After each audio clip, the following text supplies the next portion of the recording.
नमस्कार बच्चों, स्वागत है आपका अपने YouTube चैनल हरियाणा सेंट्रल पर। आप सभी को मैंने बोला था कि शाम को डिटेल डिस्कशन करेंगे आपका जो आज कोर्ट का फैसला आया है, ठीक है, और जो आपकी कल मीटिंग होनी है HSSC चेयरमैन के साथ, ठीक है। तो सबसे पहले बात कर लेते हैं मीटिंग पर आज मीटिंग हुई थी हरियाणा CET क्वालिफाई संघर्ष समिति की सदस्यों की, और वो मीटिंग हुई थी CM के जो OSD हैं श्री जवाहर यादव जी, उनके साथ मीटिंग हुई थी। काफ़ी देर चर्चा हुई है, ठीक है। एग्जैक्ट टाइमिंग मुझे नहीं पता है, लेकिन चर्चा विस्तृत रूप से चर्चा हुई है, हर पहलू पे चर्चा हुई है। और CM OSD जो हैं वो जवाहर यादव जी है, वो कन्विंस हुए हैं तभी उन्होंने जो है सेकंड मीटिंग, जो दूसरे दौर की वार्ता भी कह सकते हो आप, वो करवाई है। और वो जो वार्ता होगी वो फेस टू फेस होगी आपके HSSC चेयरमैन के साथ, ठीक है। उनसे मतलब जो बच्चों ने जो बातें बताई हैं CM के OSD को, ठीक है, ऑफिसर ऑन स्पेशल ड्यूटी भी बोलते हैं, CM का ही प्रतिनिधित्व करते हैं मतलब। तो जो बातें बताई हैं वो कन्विंस हुए हैं, उनको समझ में आई है कि जो गलतियां की हैं क्या ये सच है या नहीं। इस वजह से जो HSSC चेयरमैन है उनके साथ कल आमने सामने बात होगी।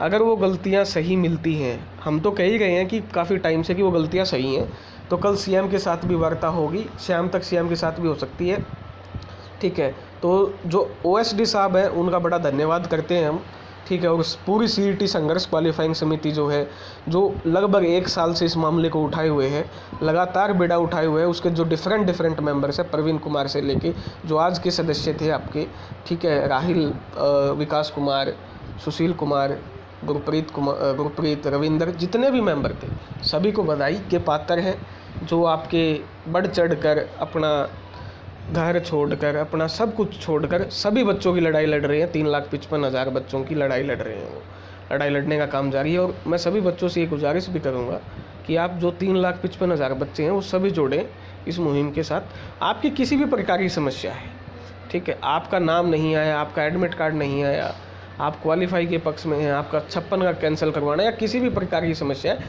ये ग्रुप सिर्फ क्वालिफाई करवाने के पक्ष में नहीं है। ये ग्रुप ये चाहता है कि फेयर भर्ती हो, ठीक है। या तो 4 गुना का रूल जो है बिल्कुल एग्जैक्ट हो कि रखा जाए, किसी भी तरह का भेदभाव नहीं हो, हर प्रकार की समस्या का समाधान स्टूडेंट का हो, ये इस ग्रुप की ध्येय है, ये वो है।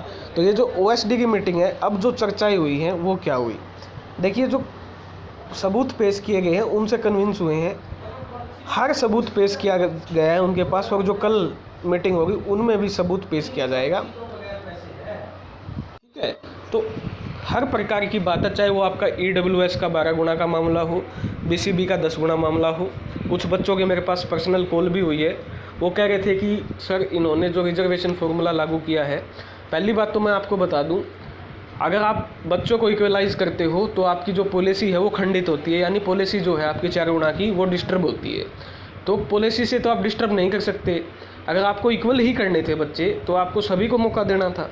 अगर आप इक्वल करते हो बच्चों को और उससे 4 गुना की पॉलिसी डिस्टर्ब होती है, तो वो राइट टू इक्वालिटी का हनन है, ऐसा तो पॉसिबल नहीं है। इसी पे केस भी हुआ है, रजत मोर्क जी के पास जो केस है वो इसी बेस पे है, ठीक है। तो ऐसा पॉसिबल नहीं हो सकता कि आपने EWS और BCB के बच्चे नॉर्मलाइज करने के लिए आपने क्या कर दिया, आपने उनके ज़्यादा गुना बुला लिए, बाकी कम गुना बुला लिए। और इसका सबूत एक है कि 4 अगस्त को जो सुनवाई हुई थी उसमें जो कमीशन है वो पॉलिसी नहीं रख पाया था। वो पॉलिसी, अगर पॉलिसी रख देता तो वो जो 4 गुना वाला केस है वो ख़त्म हो जाता, लेकिन वो 4 गुना वाला केस जो है अभी भी जिंदा है। क्यों जिंदा है? क्योंकि कमीशन रिजर्वेशन पॉलिसी नहीं रख पाया हाई कोर्ट के सामने, इसी वजह से वो केस आज भी जिंदा है जो रजत मौर्य के पास है। आप उस केस को कंफर्म भी कर सकते हो। रजत मौर्य का द मसाला चैनल है एक आपका, वहाँ इंटरव्यू है बाकायदा, 4 अगस्त के बाद का इंटरव्यू है, आप उस इंटरव्यू को कोट कर सकते हो। तो कोई भी बात जो है वो बिना फैक्ट के नहीं कही जा रही है, पहला केस ये। दूसरा केस ये है कि जो 4 गुना की कंडीशन है वो कहीं भारत में नहीं है, ये बात भी OSD के सामने रखी गई है, ऐसी उम्मीद करता हूँ। उनको भी पता है कि 4 गुना की कंडीशन पूरे भारत में नहीं है, ठीक है। और चुनाव का टाइम है, अगर आप 10 गुना की कंडीशन भी रखते तो ये विद्यार्थी मान जाते, तो ये बात भी उनके सामने रखी गई है। उसके अलावा पूरे भारत में 5 नंबर जो निर्णय काम किया गया है वो किसी भी स्टेट के द्वारा नहीं किया गया, बल्कि हरियाणा के द्वारा किया गया है। उसके पक्ष में क्या निर्णय आता है, उसके पक्ष में जो निर्णय आता है वो आता है कि जी हाई कोर्ट का ऑर्डर था, हाई कोर्ट का जो ऑर्डर था वो तो 4 अगस्त वाला भी था। 4 अगस्त के ऑर्डर में रातों रात आप डबल बेंच में गए हो ना, अगर ऐसा ही आपको 5 नंबर वाला हरियाणा के बच्चों के हित में फैसला करवाना था तो उसमें भी आप डबल बेंच में जाते, आप डबल बेंच में क्यों नहीं गए? ये बात भी सीएम के जो ओएसडी उनके सामने रखी गई है। अगर आपको 5 नंबर बाकी स्टेट को हाईकोर्ट के दबाव में देने थे तो आपने इतनी जल्दबाजी क्यों की कि उसको रूल बना दिया? आपको डबल बेंच में जाना था, उसके खिलाफ क्यों नहीं गए आप? हरियाणा के हित के लिए आप डबल बेंच में जा सकते थे। जब आप 56 ग्रुप का पेपर लेने के लिए डबल बेंच में जा सकते हो तो आप दूसरी स्टेट के बच्चों को नंबर देने से रोकने के लिए भी डबल बेंच में जा सकते थे। आपने इतनी जल्दबाजी क्यों दिखाई? आपने रातों रात राज्यपाल के साइन क्यों करवाए? तो ये बात भी रखी गई है। तीसरा मामला, 56 ग्रुप में 29 प्रकार की अलग अलग पोस्ट है, उनकी अलग अलग क्वालिफिकेशन है, अलग अलग उनकी कट ऑफ आनी चाहिए थी। इस बात में माने भी हैं ओएसडी, सहमत भी हुए हैं, ठीक है। तो इसलिए उन्होंने अगली मीटिंग अरेंज करवाई है। उनकी तो कट ऑफ आनी चाहिए थी, बिल्कुल अलग क्वालिफिकेशन है। पता होना चाहिए था कि भाई इस कैटेगरी में कानून गो के लिए इतने बच्चे एलिजिबल हैं, इसकी कट ऑफ इतनी गई है। तो उस पर भी सहमत हुए हैं ओएसडी, और कल चेयरमैन के सामने भी ये बात रखी जाएगी। तीसरी बात।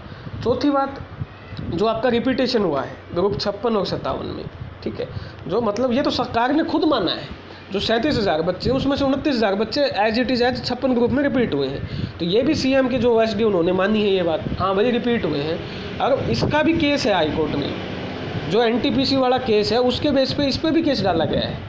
आप देखिए, एक साइड तो आप कहते हैं कि एएलएम में बीटेक वाले एमटेक वाले बच्चे एलिजिबल हैं, और एक साइड आप कहते हैं कि 56 ग्रुप और 57 ग्रुप अलग हो गया। कैसे हो गया? किस बेस पे अलग हो गया? 57 ग्रुप की क्वालिफिकेशन 12वीं है, 56 ग्रुप की क्वालिफिकेशन ग्रेजुएट है। तो जो 12वीं का ग्रेजुएट बच्चा है वो 12वीं के बाद ही तो ग्रेजुएट होगा, या 12वीं से पहले ग्रेजुएट हो जाएगा। तो ये बात भी सीएम की ओएसडी ने मानी है कि गलती हुई है, लगभग बच्चे रिपीट हुए हैं, लगभग 90%। तो इसका भी, अब ये तो एनटीपीसी वाला केस है, ये तो हाईकोर्ट में भी केस गया हुआ है, तो ये इस पर भी उन्होंने माना है, ठीक है। तो काफ़ी सारी बातें मानी गई हैं, काफ़ी सारे मुद्दे माने गए हैं। ईएसएम वाला है, उसमें रिजर्वेशन फॉर्मूला पहले सही लागू हुआ था, उसके बाद फिर गलत लागू कर दिया, ठीक है। तो सभी चीज़ों पे बात हुई है, तभी जाके सेकंड मीटिंग अरेंज हुई है। नहीं, कोई भी सीएम का OSD, officer on special duty, आपकी डायरेक्ट मीटिंग अरेंज नहीं करवाएगा एचएसएससी के चेयरमैन के साथ। तो इसमें मैं कहना चाहूँगा कि विद्यार्थियों की जीत हुई है, ठीक है। हरियाणा के विद्यार्थियों को खुश होना चाहिए कि उनकी जो डिमांड है वहाँ रखी गई है। उसके बाद 56 ग्रुप का जो मामला, वो भी कमेटी ने रखा। आप डे बाय डे एग्जाम में 56 क्वेश्चन आप रिपीट करते हो, ठीक है। ये तो पूरे भारत के इतिहास में कहीं नहीं हुआ। आप एक तो जिद करके आप परमिशन लेके आते हो, बाई चांस आपने परमिशन ले भी ली, उसके बाद आप 56 और 57 में रिपीट करते हो। कमेटी ने ये बात भी रखी है कि अगर 56 में वो रिपीट ना होते, अगर वो 5 को रिपीट होते, 5 को वो पेपर होता, तो वो 57 में भी रिपीट होते। इसमें तो कोई शक की बात नहीं है ना। अगर 5 तारीख को 56 का पेपर होता तो वो 57 में भी रिपीट होते। तो ये बात भी रखी गई है, इस बात को भी समझा गया। अब उसमें किसकी गलती है, अभी तक कोर्ट में जो आज सुनवाई हुई है वो बाद में डिस्कस करेंगे इसी वीडियो में।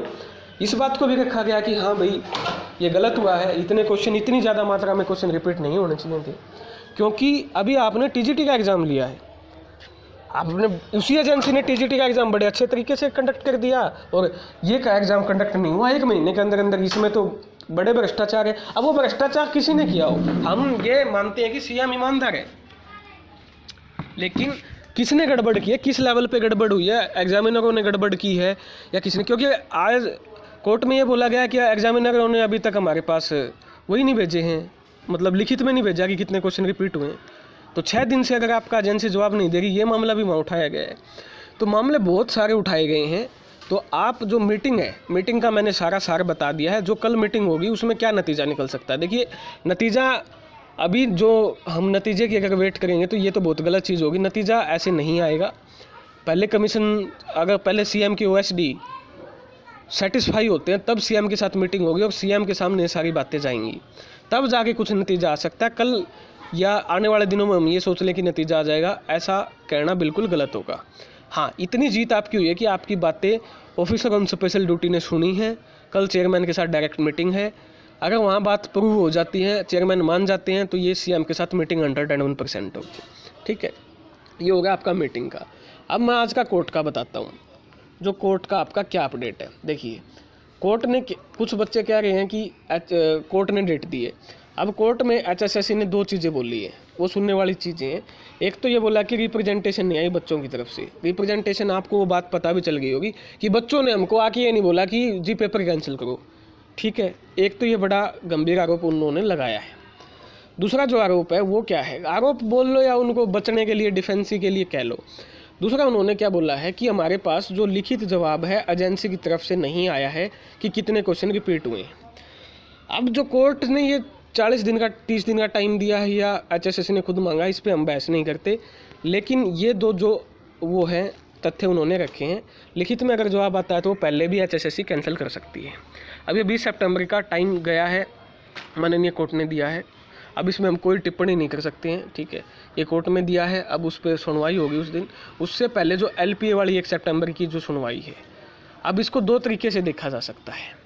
अब वो 20 सितंबर की डेट क्यों आई है? कुछ बच्चे कह रहे हैं कि चुनाव तक ये मामला जाएगा। ये तो स्पष्ट बात है, देखिए चुनाव का माहौल है, सरकार कोई भी सरकार होती, भाजपा की या कोई और भी सरकार होती, वो चुनाव का फ़ायदा उठाना चाहती। अगर आज ये नौकरी दे देते हैं, ज्वाइनिंग दे देते हैं, चुनाव है मई जून में, मई जून तक तो कोई याद नहीं रखेगा भाई, दिवाली के पटाखे फूटेंगे और काम ख़त्म। अभी तो 7 महीने पड़े हैं, तब तक कौन याद रखेगा इन ज्वाइनिंगों को? तो सरकार की भी एक सोच हो सकती है कि धीरे धीरे करके आप चुनाव तक इसको लेके जाएं, कोई दिक्कत नहीं है, जा सकते हैं, लेकिन हम ये चाहते हैं कि फेर भर्ती हो। दूसरा एक इसमें एक एंगल एक और हो सकता है, वो एंगल क्या हो सकता है? वो एंगल ये है कि 1 सितंबर पे HSSC थोड़ी ही कॉन्फिडेंस है कि 1 सितंबर को जो फैसला आएगा उस पर कॉन्फिडेंस है। अगर मैं एक चीज़ समझाने की कोशिश करता हूँ, आप समझने की कोशिश करेंगे, तो अगर आज पेपर कैंसिल कर देता या HSSC अपनी गलती मान लेती है, आज मान लो आज गलती मान लेती, तो ये पेपर कैंसिल हो जाता। पेपर कैंसिल हो जाता तो ये प्रूव हो जाता कि 1 सितंबर वाला केस बच्चे जीत गए हैं, क्योंकि पहले ही रिजल्ट क्या है, रद्द है। 56 ग्रुप का पेपर दोबारा नहीं होता तो 57 का भी रद्द होता। तो मैं ये कहूँगा कि HSSC ने एक तरह से चाल चली है। HSSC क्या चाहती थी? HSSC ये चाहती थी कि हम 1 सितंबर का वेट करें। HSSC ये चाहती थी 1 सितंबर का वेट करें। अगर 1 सितंबर को उनके पक्ष में फैसला आ गया, मान लो 1%, तो HSSC क्या कहेगी? HSSC ये कहेगी जी देखो जी हमारे पक्ष में तो फैसला आ गया है, अब 56 ग्रुप का पेपर रद्द करने की हमको ज़रूरत नहीं है, ना ही हम 57 का करेंगे। तो मुझको लगता है कि HSSC ने गेम खेला है, ठीक है, शायद यो उस गेम में सक्सीड भी हुए। उनको इंतज़ार था 1 सितंबर का, ठीक है, जो डबल बेंच में वो फैसला लेके गए हैं, और वो वहाँ कॉन्फिडेंस नज़र आ रहे हैं कि डबल बेंच में वो कुछ फैसला उनके हक में जा सकता है, ऐसा सूत्रों ने बताया है, ठीक है, कि वो कॉन्फिडेंस है। इसीलिए वो 20 सितंबर की डेट एक स्ट्रेटेजी के तहत ली है उन्होंने, या दी है, जैसे भी जो भी मामला है। ये 1 सितंबर वाला चाहते हैं कि उनके पक्ष में आए, फिर उनके लिए आसान हो जाएगा ग्रुप 56 वाला एग्ज़ाम रद्द ना करना। ये एक बात हो सकती है, ठीक है। बाकी सभी बच्चों को भाग लेना चाहिए, सभी बच्चों को अपना कंट्रीब्यूशन देना चाहिए। जो भी आपके साथ गलत हुआ है आप अपनी क्या है रिप्रेजेंटेशन दें, ईमेल आईडी पे HSSC के दें, ठीक है, जिन्होंने केस किया वो तो दें, और उनका स्क्रीनशॉट लेके आप अपने एडवोकेट्स को भेजें, या जो भी बच्चा है, किसी भी बच्चे के साथ नाइंसाफ़ी हुई है, कम से कम आप अपने पास सबूत तो रखो कि जी हमने HSSC को हमारी जो वो है वो बताई थी, लेकिन HSSC ने इसका समाधान नहीं किया। वो आप कोर्ट में यूज़ होंगे वो प्रूफ, तो ज़्यादा से ज़्यादा रिप्रेजेंटेशन भेजें अपनी, और उसका प्रूफ आप एडवोकेट को जमा करवाएं। और मैं एक बार फिर से सरकार से अपील करना चाहता हूँ, देखिए लोकसभा का चुनाव है, नरेंद्र मोदी जी आपके प्रधानमंत्री बनना चाहते हैं, उन्होंने लाल किले से बोल ही दिया है। अब मनोहर लाल जी, मैं आपसे ये उम्मीद करता हूँ कि आप उनको दोबारा प्रधानमंत्री बनाएंगे। पिछली बार आपने 10 लोकसभा सीटें निकाल के दी थी, अपने अंतरात्मा से पूछ लीजिए आज के टाइम में कितनी लोकसभा सीटें आप निकाल के दे दोगे। बहुत मुश्किल है, ठीक है, 273 का बहुमत होता है। अब की बार कांटे की टक्कर है, मैं ये बता देता हूँ, NDA और इंडिया में कांटे की टक्कर होने वाली है बहुत ज़बरदस्त, क्योंकि हिमाचल और कर्नाटक पहले ही जीत चुकी है।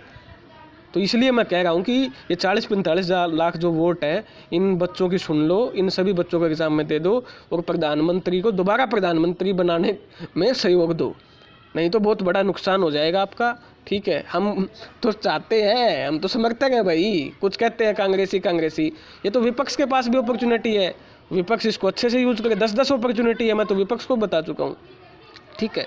तो हम भाजपा को चेता रहे हैं, हम चाहते हैं, मुख्यमंत्री ईमानदार आदमी है, ठीक है, कई बार बयान दे देते हैं कि माथे में दिक्कत है, जज के ठीक कर दूंगा, गड़बड़ है, ऐसे कर दूंगा, और वो उन्होंने करके भी दिखाया। पुलिस कांस्टेबल का जो रिजल्ट है वो उनके फेवर में भी आया, 3 महीने पहले उन्होंने ये बयान दिया था, माफ़ी भी मांगी थी। तो हम CM से उम्मीद करते हैं कि आप प्रधानमंत्री को दोबारा प्रधानमंत्री बनाने देखने के इच्छुक हैं। इसलिए मैं चाहता हूं कि सभी बच्चों को एग्ज़ाम में बैठाएं, आपका माहौल बनाएं, जिससे बच्चे आपको वोट दें, ठीक है। फिर भी आपकी कोई डाउट है, कोई दिक्कत है, वो कमेंट सेक्शन में बताएं। धन्यवाद। जय हरियाणा, जय भारत।